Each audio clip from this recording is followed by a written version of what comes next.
Routing. That's a really interesting thing about routing. So far as I figure out, I can route signals from anywhere to anywhere in this soundboard. So let's start with home section. So first of all, we're assigning inputs. So basically, each input, like for example, the section like group of first 8 inputs could be assigned from local converters, which again divided by in groups by 8. So local 1, 8, 9, 16, 17, 24, 25, 32. But we can also use AES 50 protocol, which basically comes through the back via, like for example, you have Digital Snake, which feeds the signal via Cat5e, which is come over here. So groups are absolutely the groups of 8 are independent and could be reassigned for the board really quickly by just scrolling that down. Another option, which here called card 1, 8, 9, 16, which I didn't notice at the beginning. The board comes supplied with a sound card, which has USB and FireWire connections, which allows me to feed the signals, whatever I choose, to and from the computer from my DAW system, whatever, digital audio workstation, whatever it is, Cubase, Pro Tools, whatever you wish. So pretty much we can send simultaneously 32 channels to the computer and get 32 channels back. So pretty much for a recording unit, I can get rid of all my sound cards and just use this thing. That would be absolutely great thing to do and should be work really fine, even though we haven't tested the quality of recording, but it probably would be pretty much the same what you hear right now. So we have, as we went through inputs 1, 8, same input 9 through 16, 17 to 24. So basically they independently assigned, as well as auxiliary inputs, which are on the back. By the way, as assignments of the auxiliary inputs, they don't, if I will switch to this and select and go home, they don't have some of the features. So far as we see, the only thing they have controls of input phasing changes, they have EQ, and basically sending the signal out. And as well, what other controls I have, I can send it to different DCA groups, means subgroups. We can assign it to mute groups.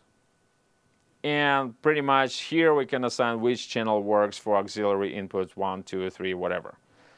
So on the top of that, when anything is selected and if I can control the bus sense, so pretty much let's go back to one channel which I'm using.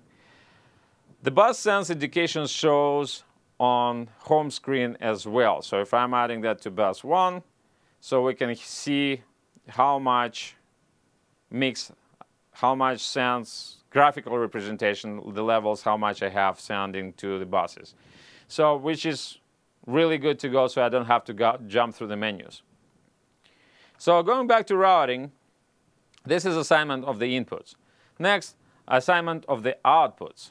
Each output of those 16 XLR outputs plus 6 1/4-inch jack outputs, which assigned for insert section, could be assigned separately. So for example, here starting from input 1, from output 1 is not assigned for anything, but as far as I know, master section, what you're hearing right now, it goes through output 15 and output 16. It selects left and right. And we have actually here like little line arrays icon, which basically showing up over here on the master section. So again, we can change the icon by just going via utility assignments, which we'll get to this later. But so far, these outputs can be assigned not only to the certain signal path, we still can reassign it if it goes pre-fader, post-EQ, pre-EQ, or post-EQ. So far, it's selected for post-fader. So if I will change the fader levels over here, you can hear the difference of on the recording right now. But pretty much that's how you assign the main outputs. Otherwise, all the output could be assigned. For example, we can assign the mix buses, like for example 1, 2, 3, 4, 5 through 16. So far is by default.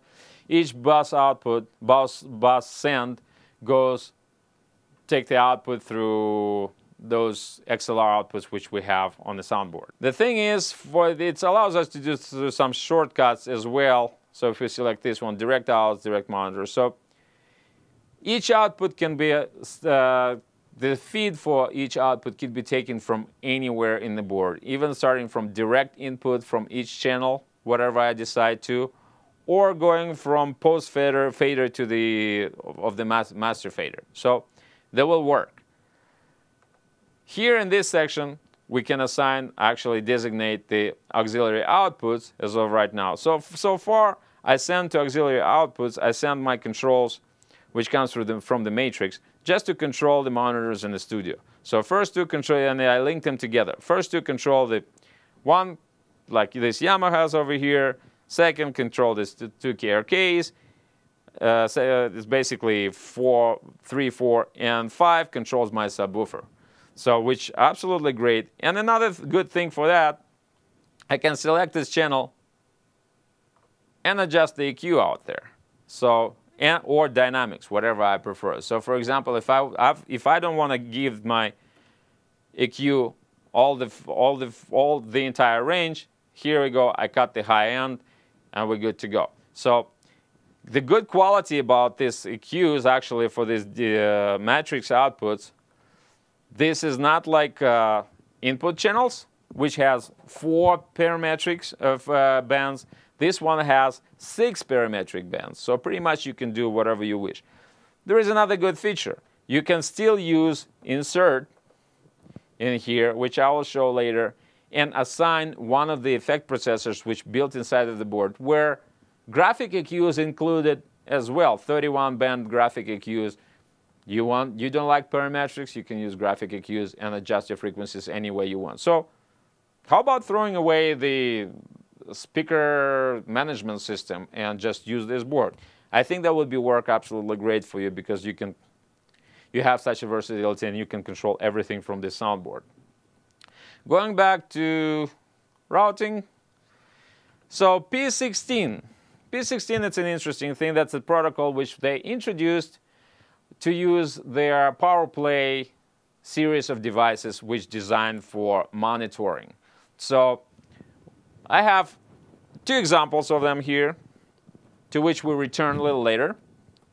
So here we have PowerPlay P16M, which is the kind of an individual mixer for musicians, whatever on the stage, and we have a distribution box for this, which works pretty much like router, I would say, and external power supply. We'll get to that later in one of our videos.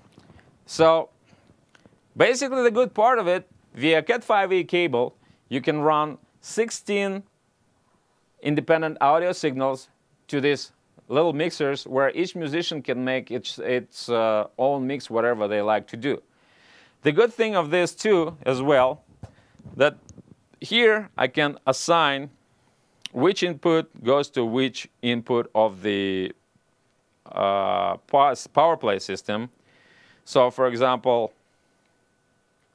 here now they direct it as direct outputs, directly assigned to the input channel. So for example, input 1 goes to the input 1 in this little mixer, 2 goes in 2 accordingly, and so on. The good thing is that I can select actually if it goes pre-EQ or post-EQ, pre-fader or post-fader too. So each signal that goes to a little mixer can be routed in any different ways. So like sometimes, for example, if I'm routing the drums, I would rather send them pre-fader but post-EQ, post-dynamics So the drummer will hear not the sound that picks up by the microphone, but already processed sound, which was absolutely great. Otherwise, maybe somebody don't like it. We can do it straight from just absolutely clean signal that comes to the input. Really easy to assign. Other ways, other options include not only direct feeds from input channel. We can also select it from, we can feed them from mix buses. We can send them from matrix. Or we can select, so basically there is three options. Or we can select even auxiliary, or from direct out effects, from monitoring channels, or whatever. So basically it's so versatile, we can assign each channel of the monitoring system to any point in this board of the signal path. So huge capabilities of basically doing whatever you wish and accommodate any taste. So next, card out. This is an expansion card which currently installed. It's a FireWire USB card.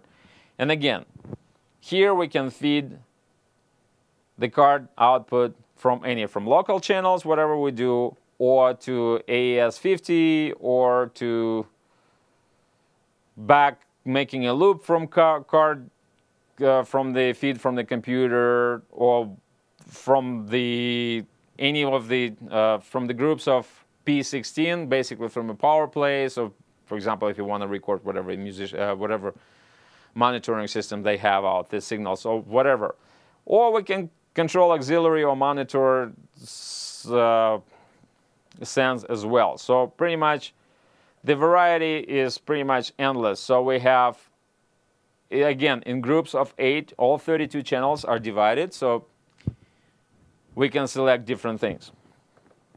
So AES-50 tab shows us what signals sending back via Cat5e to the digital snake. So again, the sources coming from anywhere. Either they're going through back from inputs, or they're going from the computer card, or they're going from direct inputs, or whatever. So pretty much any bus. So, and actually AES-50 has 2 lines, and each one supposedly support up to 8 channels. So 96 channels of AES-50, I think it's more than enough for this size of the board. I'm not talking we're making the sound on the stadiums, right? So here will be the second one.